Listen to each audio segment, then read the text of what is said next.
क्या आपने कभी किसी कमरे में कदम रखा हो और अंदर आते ही भूल गए कि आप वहां क्यों आए थे?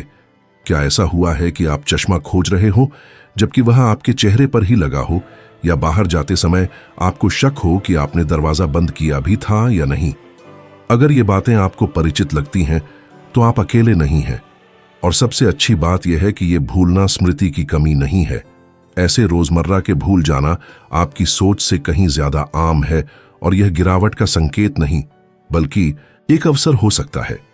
हमें यह अनुभव कष्टदायक लगता है, खासकर जब पहले हम ये काम बिना सोचे समझे करते थे, और जब ये ज्यादा होने लगे तो हम सोचते हैं कि यह उम्र बढ़ने का सामान्य हिस्सा है। लेकिन इसे समझने का एक और तरीका भी है। अगर आप यह पढ़ रहे हैं तो इसका मतलब है कि आप जानते हैं कि आपकी मस्तिष्क में अभी भी जागने वाला बहुत संभावनाएं हैं, और आप सही हैं। कई वैज्ञानिक अध्ययनों ने साबित किया है कि मस्तिष्क 60, 70 या 90 साल की उम्र में भी विकसित होता रहता है। यह एक ऐसा अंग है जो खुद को नया बनाने, मजबूत करने और नए कनेक्शन बनाने की अद्भुत क्षमता रखता है। बस इसे ऐसा करने का एक कारण चाहिए। इस प्रक्रिया को न्यूरोप्लास्टिसिटी कहा जाता है, और यह हमारे मानसिक स्वास्थ्य के लिए सबसे उम्मीद भरी खबरों में से एक है। और सबसे अच्छी बात यह है कि आपको घंटों पढ़ाई या जबरदस्ती याद करने की जरूरत नहीं। केवल रोजाना 5 मिनट में आप अपनी मस्तिष्क को अधिक तेज, साफ और ज्यादा जीवंत महसूस कर सकते हैं। आपकी उम्र या खुद पर संदेह करने की संख्या मायने नहीं रखती। आज मैं आपको 5 आसान अभ्यास सिखाने वाला हूं, बिना किसी दबाव के और बिना खास सामग्री के। आप इन्हें घर पर अपनी सुविधा के अनुसार कर सकते हैं। हर अभ्यास आपकी याददाश्त के अलग अलग पहलुओं को सक्रिय करने के लिए बनाया गया है। तर्क, शब्दावली, दृश्य, स्थानिक और अनुभवात्मक। अंत तक बने रहिए, क्योंकि अभ्यासों के अलावा मैं आपको एक आसान साप्ताहिक दिनचर्या और एक ऐसी तकनीक भी बताऊंगा जिसे कई लोग कम आंकते हैं, लेकिन जो याद रखने और भूलने के बीच फर्क कर सकती है। आपकी मस्तिष्क आपको धोखा नहीं दे रही है। इसे केवल ध्यान, देखभाल और थोड़ी नियमितता चाहिए। हम इसे मिलकर कदम दर कदम, मिनट दर मिनट फिर से सक्रिय करेंगे। चलिए शुरू करते हैं पहला अभ्यास से, जो सबसे सरलों में से एक है, लेकिन स्मृति के दृश्य पहलू को सक्रिय करने में सबसे प्रभावी है। आपके आसपास 5 सामान्य वस्तुएं लें और कुछ मिनट बिना किसी व्यवधान के निकालें। उदाहरण के लिए 1 कप, 1 चम्मच, कुछ चाबियां, 1 पेन और 1 नैपकिन लें। इन्हें मेज पर अलग अलग रखें और अपनी मस्तिष्क को व्यायाम के लिए तैयार करें। आधा मिनट तक इन वस्तुओं को ध्यान से देखें। कप के रंग, चम्मच की आकृति, क्या चाबियों में कीरिंग है या नहीं, हर वस्तु की सटीक जगह पर ध्यान दें। उदाहरण के लिए, क्या पेन दाईं ओर है और कप बीच में। 30 सेकंड बाद अपनी आंखें बंद करें और मन में उस छवि को फिर से बनाएं। हर वस्तु, उसकी स्थिति और रंग को एक एक करके याद करें। अगर यह आसान लगे तो कठिनाई बढ़ा सकते हैं। किसी से कहें कि वह एक वस्तु चुपके से हटा दे, और जब आप आंखें खोलें तो बताएं कि कौन सी वस्तु गायब है। दूसरा तरीका है वस्तुओं का उल्टा क्रम में वर्णन करना बिना उन्हें देखे। यह अभ्यास न केवल दृश्य स्मृति को मजबूत करता है, बल्कि ध्यान बनाए रखने की क्षमता को भी बढ़ाता है, जो रोजमर्रा की दिनचर्या में कमजोर हो जाती है। सबसे दिलचस्प बात यह है कि आप इसे अकेले, दोस्तों के साथ या अपने पोते पोती के साथ भी कर सकते हैं। डॉन एर्नेस्टो, 69 वर्ष के, ने बताया कि वे अपनी पोती के साथ हर शाम यह अभ्यास करते थे। 1 हफ्ते बाद उन्होंने आश्चर्यजनक बदलाव महसूस किया। अब वे भूलते नहीं थे कि उन्होंने अपने चश्मे या जरूरी कागज कहां रखे हैं, और बातचीत में लोगों के चेहरे याद रखने में सुधार हुआ। ऐसा इसलिए होता है क्योंकि ध्यानपूर्वक देखना हमें जो देखते हैं उसे याद रखने की क्षमता बढ़ाता है, जो समय के साथ स्मृति को मजबूत करता है। इसके अलावा यह अभ्यास एक अतिरिक्त लाभ भी देता है। ध्यान भंग होने की घटनाएं कम होती हैं। जब आप अपनी मस्तिष्क को विस्तार से देखने की ट्रेनिंग देते हैं तो आप अपने आसपास की चीजों को नोटिस करने की क्षमता भी बढ़ाते हैं। इसलिए यह याद रखना आसान हो जाता है कि चाबियां कहां रखी हैं, रेसिपी में कौन कौन से सामग्री डाली है, या किसी नए व्यक्ति का चेहरा कैसे दिखता है। इस प्रकार का ध्यान भी एक मांसपेशी की तरह व्यायाम किया जा सकता है। शुरुआत में मुश्किल लगता है, लेकिन नियमित अभ्यास से यह मजबूत होता जाता है। कुंजी है नियमितता। रोज कुछ मिनट भी बड़ा फर्क ला सकते हैं।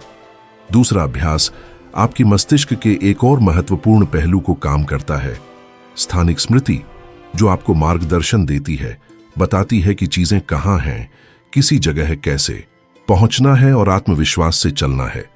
अच्छी बात यह है कि आप इसे अपनी सीट से हिले बिना केवल अपनी कल्पना का उपयोग करके कर सकते हैं। अपनी आंखें बंद करें और उस जगह की कल्पना करें जिसे आप बहुत अच्छी तरह जानते हैं, जैसे आपका घर, आपका मोहल्ला, वह बाजार जहां आप खरीदारी करते हैं, या बचपन का रास्ता। प्रवेश द्वार से शुरू करें और मानसिक रूप से हर जगह की सैर करें। दरवाजा कहाँ है, दाईं ओर क्या है, बैठक तक पहुंचने के लिए कितने कदम चाहिए, पर्दे किस रंग के हैं, फर्नीचर कहाँ रखे हैं। अपना समय लें और हर कोने में ठहरें, जितना हो सके ज्यादा विवरण सोचें। जब आप समाप्त करें तो यात्रा को उल्टे क्रम में दोहराएं, उसे चित्रित करें या किसी को समझाएं जैसे आप उन्हें सचमुच उस जगह जाने के निर्देश दे रहे हों। इस प्रकार का अभ्यास सीधे हिप्पोकैम्पस को मजबूत करता है, जो मस्तिष्क का एक अहम हिस्सा है और स्थानिक स्मृति व दिशा ज्ञान से जुड़ा होता है। विभिन्न अध्ययनों से पता चला है कि जो लोग नियमित रूप से यह अभ्यास करते हैं, उन्हें संज्ञानात्मक गिरावट का जोखिम कम होता है। कुछ महीने पहले कार्मेन नाम की 76 वर्षीय महिला ने बताया कि हाल ही में वे अपने ही घर में खोई हुई महसूस करती थीं। वे कोई दरवाजा खोलती, लेकिन याद नहीं रहता था कि क्या करने आई थीं, या किसी गलियारे से गुजरते हुए अपने मंजिल को भूल जाती थीं।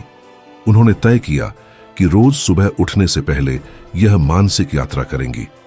धीरे धीरे उनका आत्मविश्वास वापस आने लगा और सबसे महत्वपूर्ण, वे बिना किसी डर के अकेले खरीदारी और मोहल्ले में घूमने निकलने लगीं। ऐसा इसलिए होता है क्योंकि स्थानिक स्मृति का व्यायाम आपकी असली जिंदगी में आत्मविश्वास को भी बढ़ाता है। जितना अधिक अभ्यास करें, उतना ही ज्यादा भरोसा लौटता है। तीसरा अभ्यास उस चीज पर केंद्रित है जिसका हम अक्सर बिना ध्यान दिए उपयोग करते हैं, भाषा, खासकर मौखिक स्मृति। कितनी बार ऐसा हुआ है कि आपको कोई शब्द जीभ के ऊपर लगा हो या आपको पता हो कि आप क्या कहना चाहते हैं, लेकिन उसे ठीक से व्यक्त नहीं कर पाए। यह तब होता है जब उस हिस्से की स्मृति थोड़ी कमजोर हो जाती है। अच्छी बात यह है कि इसे आसानी से सुधारा जा सकता है। इस अभ्यास को शब्दों की श्रृंखला कहते हैं। इसमें किसी भी शब्द से शुरुआत करते हैं, जैसे सूरज, फिर जोर से या लिखकर कहते हैं कि यह शब्द आपको क्या याद दिलाता है, जैसे गर्मी, गर्मी का मौसम, समुद्र तट, रेत, किला और इसी तरह। आप हर शब्द को अगले से जोड़ते हुए श्रृंखला बनाते जाते हैं। उदाहरण के लिए, किला आपको कहानियां याद दिला सकता है, कहानियां आपको बचपन, बचपन आपको आपकी मां। इस क्रम का पूर्ण अर्थ होना जरूरी नहीं। महत्वपूर्ण है कि आपके विचारों का प्रवाह बना रहे, जैसे आप एक अदृश्य धागे को पकड़कर चल रहे हों। आप ठोस या अमूर्त शब्दों का उपयोग कर सकते हैं, जैसे आशा या भविष्य। आप श्रृंखला को उल्टे क्रम में भी कर सकते हैं, एक भावनात्मक शब्द से शुरू कर और उसे उत्पन्न करने वाली यादों तक वापस जाते हुए। इस पद्धति का एक और उपयोग नामों के साथ है। यदि आपको किसी का नाम याद रखने में मुश्किल होती है, तो मानसिक संबंध बनाएं। उदाहरण के लिए, अगर किसी का नाम रोजा है, तो एक लाल गुलाब की कल्पना करें, फिर एक बगीचा और बाद में वह जगह जहां आप उससे मिले थे। इस तरह आप एक दृश्य और भावनात्मक जुड़ाव बनाते हैं जो याददाश्त को आसान बनाता है। जोसे लुइस, 59 वर्ष के, जो एक पुस्तक क्लब में हैं, ने बताया कि उन्हें सदस्यों के नाम याद रखने में हमेशा कठिनाई होती थी। उन्होंने यह अभ्यास शुरू किया और उन्होंने महत्वपूर्ण सुधार देखे। जोसे लुइस हर नाम को एक रंग, वस्तु या विशेष दृश्य से जोड़ने लगे। थोड़े समय में उन्होंने न केवल नाम याद करना शुरू किया, बल्कि उन लोगों के साथ हुई बातचीत के विवरण भी याद रखने लगे। यह बहुत महत्वपूर्ण है, क्योंकि किसी का नाम याद रखना मतलब है उसे पहचानना, और यह हमारे संबंधों को मजबूत करता है और सामाजिक आत्मविश्वास बढ़ाता है, उम्र की परवाह किए बिना। यह अभ्यास रोजमर्रा के काम करते हुए किया जा सकता है, जैसे खाना बनाना, चलना या नहाना। इसके लिए किसी सामग्री की जरूरत नहीं, बस आपका दिमाग, ध्यान और सक्रिय सोच बनाए रखने की इच्छा चाहिए। अब हम चौथे अभ्यास पर आते हैं, जो सरल और प्रभावी दोनों है। और सबसे अच्छा यह है कि आप इसे सोने से ठीक पहले कर सकते हैं। इसे उलटी याददाश्त कहते हैं, जिसमें आप दिन भर की हर क्रिया को मानसिक रूप से उल्टे क्रम में दोहराते हैं। कल्पना करें कि आप बिस्तर पर हैं, लाइट बंद है, और अपने आप से पूछें कि सोने से पहले आपने क्या किया था। क्या आपने दांत मांजे? टूथपेस्ट का स्वाद कैसा था? आपने लाइट बंद की? कमरा ठंडा था? उस वक्त आप क्या सोच रहे थे? फिर धीरे धीरे पीछे की ओर जाएं। आपने क्या डिनर किया? कितने बजे? किसके साथ? रसोई में क्या खुशबू थी? इस तरह आप अपने दिन को एक फिल्म की तरह पीछे की ओर चला रहे हैं। शुरुआत में हो सकता है कि आप पूरा दिन याद न कर पाएं, शायद सिर्फ दोपहर तक ही पहुंच पाएं, लेकिन यदि नियमित अभ्यास करें तो धीरे धीरे ज्यादा दृश्य, विवरण और यादें उभरती जाएंगी। यह अभ्यास अनुभवात्मक स्मृति को सक्रिय करता है, जो हमारी जिंदा अनुभवों को संग्रहित करता है। इसके 3 मुख्य लाभ हैं: एकाग्रता बढ़ाना, अल्पकालिक और दीर्घकालिक स्मृति को मजबूत करना, और सबसे दिलचस्प बात, नींद की गुणवत्ता में सुधार। जब आप दिन की घटनाओं को पुनः संजोने का अभ्यास करते हैं तो आपका मस्तिष्क बेहतर व्यवस्थित होता है और बिस्तर पर जाकर आराम से नींद में जा पाता है, जैसे हर फाइल को मानसिक रूप से बंद कर दिया हो। जूलियन, 72 वर्ष के, ने बताया कि वे कई सालों से नींद न आने की समस्या से जूझ रहे थे और बार बार जाग जाते थे। दिमाग विचारों से भरा रहता था। उन्होंने हर रात यह अभ्यास शुरू किया और सिर्फ 2 हफ्तों में ही न केवल उनकी नींद गहरी हुई, बल्कि दिन भर की याददाश्त भी बेहतर हुई। सबसे रोचक बात यह थी कि वे अपने सपनों को भी याद करने लगे। जब आप स्मृति का अभ्यास करते हैं तो आप अपनी उपस्थिति को भी मजबूत करते हैं, जो केवल आपके दिमाग पर ही नहीं बल्कि आपकी नींद, ऊर्जा और दिन भर की स्पष्टता पर भी सकारात्मक प्रभाव डालता है। अब 5वां अभ्यास आता है, जो शायद सबसे खुला लेकिन सबसे शक्तिशाली है, और इसे दैनिक सूक्ष्म अधिगम कहा जाता है। इसका एकमात्र नियम सरल है: हर दिन कुछ नया सीखें। यह कोई जटिल, तकनीकी या शैक्षणिक विषय नहीं होना चाहिए, बस कुछ ऐसा जो आपकी जिज्ञासा की चिंगारी को जिंदा रखे, जो दिनचर्या में अक्सर बुझ जाती है। यह कुछ भी हो सकता है: किसी अन्य भाषा का एक शब्द, पार्क में देखे गए फूल का नाम, किसी देश की राजधानी जिसका आप नाम भी नहीं जानते, एक नई रेसिपी, एक अभिव्यक्ति जिसका अर्थ आप नहीं जानते थे, या कोई सवाल जो आपने खुद से पूछा और उसका जवाब खोजा। महत्वपूर्ण मात्रा नहीं है, बल्कि इरादा है अपने दिमाग को सक्रिय रखना, जैसे रोजाना पौधे को थोड़ा पानी देना। क्या आप जानते हैं कि ऐसा रोज करते रहने से क्या होता है? आपका मस्तिष्क ज्यादा लचीला बनता है, आपकी स्मृति विस्तृत होती है, यादों के बीच के कनेक्शन मजबूत होते हैं, और सबसे कीमती बात, आपको यह महसूस होता है कि आप अभी भी बढ़ रहे हैं। डोना टेरेसा, जो 77 वर्ष की हैं, ने मुझे कुछ महीने पहले बताया कि उन्होंने कभी स्मार्टफोन नहीं इस्तेमाल किया था। उन्हें लगता था कि यह केवल युवाओं के लिए है, लेकिन उनकी पोती ने उनसे व्हाट्सएप सीखने को कहा ताकि वह उन्हें फोटो भेज सके। शुरू में उन्हें संदेह था, लेकिन यह उनकी इच्छा की कमी नहीं थी, बल्कि असफलता का डर था। फिर भी उन्होंने यह चुनौती स्वीकार की। हर दिन उन्होंने एक फंक्शन सीखने का लक्ष्य रखा: संदेश पढ़ना, जवाब देना, तस्वीरें भेजना, आवाज रिकॉर्ड करना। यह आसान नहीं था, लेकिन कुछ हफ्तों बाद उन्होंने न केवल ऐप को अच्छी तरह से चलाना सीख लिया, बल्कि कुछ ऐसा भी वापस पा लिया जो वे खोया समझती थीं: आत्मविश्वास। उन्होंने मुझसे कहा, कुछ ऐसा जो मैंने कभी नहीं भुलाया। मैंने केवल फोन चलाना नहीं सीखा, मैंने यह भी सीखा कि मैं अभी भी सीख सकती हूं। यही है माइक्रो लर्निंग। यह जानकारी इकट्ठा करने के बारे में नहीं है, बल्कि हर दिन आपको याद दिलाने के बारे में है कि आपका मन सक्रिय है। और जब ऐसा होता है तो न केवल आपकी याददाश्त सुधरती है, बल्कि आपका मूड, प्रेरणा और आगे बढ़ने की चाह भी बढ़ती है। शायद आप सोच रहे हों कि इन सभी अभ्यासों को अपनी दिनचर्या में कैसे शामिल किया जाए ताकि यह बोझ न बने। इसका राज है सरलता। इन्हें एक साथ करने या रोज 1 घंटे देने की जरूरत नहीं है। बस रोज 5 मिनट में आप बिना मेहनत के अपने मन को सक्रिय कर सकते हैं। यहां एक सरल प्रस्ताव है: शुरुआत के लिए सोमवार को पहला अभ्यास करें, वस्तुओं की कल्पना, जो सप्ताह की शुरुआत में ध्यान को तेज करने के लिए उपयुक्त है।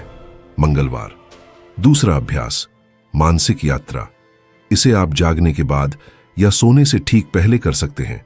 बुधवार तीसरा अभ्यास, शब्दों की श्रृंखला, खाना बनाते, टहलते या नहाते हुए अभ्यास के लिए आदर्श। गुरुवार चौथा अभ्यास, उल्टी याददाश्त, सोने से ठीक पहले करें, दिन समाप्त करने का एक शानदार तरीका। शुक्रवार पांचवा अभ्यास, माइक्रो लर्निंग, रोज कुछ छोटा नया सीखें। शनिवार और रविवार आराम करें या फिर अपने पसंदीदा अभ्यास दोहराएं। सही करना जरूरी नहीं, निरंतरता महत्वपूर्ण है। आप इन अभ्यासों को अपनी रोजमर्रा की आदतों में शामिल कर सकते हैं, जैसे कॉफी पीते हुए, टहलते हुए या सोने की तैयारी करते हुए। अपनी जिंदगी बदलने की जरूरत नहीं, बस रोज अपने मन को थोड़ा ध्यान देना है। और अगर किसी दिन भूल भी जाएं तो कोई बात नहीं, अगले दिन फिर से शुरू करें। याददाश्त सुधारना प्रतियोगिता नहीं है, यह आदत है, और आदतें निरंतरता से बनती हैं, दबाव से नहीं। सभी का वैज्ञानिक समर्थन है। न्यूरोप्लास्टिसिटी यानी मस्तिष्क की अनुकूलन और सुदृढ़ होने की क्षमता, यह उम्र के साथ खत्म नहीं होती, बल्कि तब तक सक्रिय रहती है जब तक उसे प्रोत्साहित किया जाता है। हाल के अध्ययनों में पाया गया है कि 80 वर्ष से ऊपर के लोग भी नए न्यूरोनल कनेक्शन बना सकते हैं यदि वे विविध और अर्थपूर्ण उत्तेजनाओं के संपर्क में आए। इसके अलावा रोज मानसिक अभ्यास संज्ञानात्मक ह्रास के जोखिम को कम करता है, ध्यान को बेहतर बनाता है और कार्यशील स्मृति को मजबूत करता है। और यह सब केवल रोज 5 मिनट के सरल अभ्यास से। ध्यान रखें, आपका मस्तिष्क सेवानिवृत्त नहीं होता, आपकी मानसिक शक्ति हार नहीं मानती, बस वह आपकी रोज सक्रिय रहने की इच्छा का इंतजार करती है।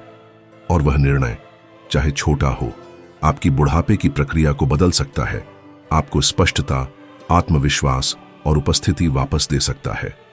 अब तक आपने 5 सरल अभ्यासों को जाना जो छोटे लग सकते हैं लेकिन आपकी याददाश्त में बड़े बदलाव ला सकते हैं। आपको उन्नत तकनीक, महंगे किताबों या घंटों की पढ़ाई की जरूरत नहीं, बस रोज 5 मिनट खुद से जुड़ने के लिए और अपने मन से कहने के लिए, मैं तुम्हारे साथ हूं, मैंने तुम्हें नहीं भुलाया। हमने देखा कि ध्यान से देखना आपकी दृश्य स्मृति को कैसे मजबूत करता है, मानसिक रूप से किसी स्थान की यात्रा आपकी अभिविन्यास क्षमता को कैसे बढ़ाती है, शब्दों के साथ खेलना आपकी मौखिक प्रवाह को कैसे जागृत करता है, दिन भर की यादों को दोहराना आपको अपने अनुभवों से जोड़ता है, और रोज कुछ नया सीखना आपके अंदर की जिज्ञासा को जीवित रखता है जो कभी बुझनी नहीं चाहिए। यह सब सिद्धांत नहीं, बल्कि वास्तविक, लागू, प्रमाणित और विज्ञान द्वारा समर्थित अभ्यास हैं, जिन्हें सैकड़ों लोगों ने अपनाया है, जिन्होंने हार मानने से इनकार किया। आपको सब कुछ बिल्कुल सही करने की जरूरत नहीं, बस शुरुआत करें, क्योंकि अक्सर सुधार का मतलब बड़ा छलांग लगाना नहीं होता, बल्कि छोटे छोटे स्थिर कदम लेना होता है। हर दिन जब आप अपने मन को कुछ मिनट देते हैं तो आप याददाश्त से परे कुछ मजबूत करते हैं, अपने आप से अपना रिश्ता। आपका मन फेल नहीं हो रहा, उसे बस गति, नवीनता चाहिए, यह याद दिलाने के लिए कि उसका जीवन में अभी भी महत्वपूर्ण स्थान है। याद रखना केवल स्मृति का काम नहीं, यह आत्मस्नेह का एक कार्य है। आप अपनी बुद्धि नहीं खो रहे, आप सीखने के लिए बहुत बूढ़े नहीं हैं, न ही देर हो गई है। हम अक्सर अपनी याददाश्त को प्रोत्साहित करना बंद कर देते हैं, उसे विराम दे देते हैं, जैसे बिना पानी वाली पौधा। लेकिन सुंदर बात यह है कि जैसे सूखी पौधा फिर से खिल सकती है, वैसे ही आपकी याददाश्त भी फिर से जाग सकती है। अगर आप यहां तक पहुंचे हैं तो यह संयोग नहीं था, आप यह संदेश इसलिए देख रहे हैं क्योंकि आपके भीतर कहीं यह जान है कि आपको अभी बहुत कुछ याद करना है, बहुत कुछ जीना है, और सबसे महत्वपूर्ण, आप जानते हैं कि अपने मन की देखभाल करना दिल की देखभाल करने जितना जरूरी है। इसलिए आज मैं आपको पहला कदम उठाने का निमंत्रण देता हूं। न कल, न जब आपके पास समय हो, बल्कि आज ही। एक अभ्यास चुनें, 5 मिनट दें, कल दोहराएं, और अगर किसी दिन भूल जाएं तो कोई बात नहीं, अगले दिन फिर से शुरू करें, क्योंकि यह दौड़ नहीं, एक यात्रा है। और अगर आप किसी ऐसे व्यक्ति को जानते हैं जो हाल ही में अधिक भ्रमित, निराश या मानसिक तेजी खोने से डरता है, तो यह संदेश साझा करें। कभी कभी एक साधारण उपकरण किसी के जीवन में बड़ा बदलाव ला सकता है। यहां होने के लिए धन्यवाद। अपने लिए यह समय निकालने के लिए धन्यवाद। अपनी देखभाल करने के लिए धन्यवाद। अगर आप मुझे बताना चाहें कि कौन सा अभ्यास आपके लिए सबसे अच्छा काम करता है, तो मुझे पढ़कर खुशी होगी, क्योंकि आपका मन अभी भी जीवित है। बस उसे रोज याद दिलाना है।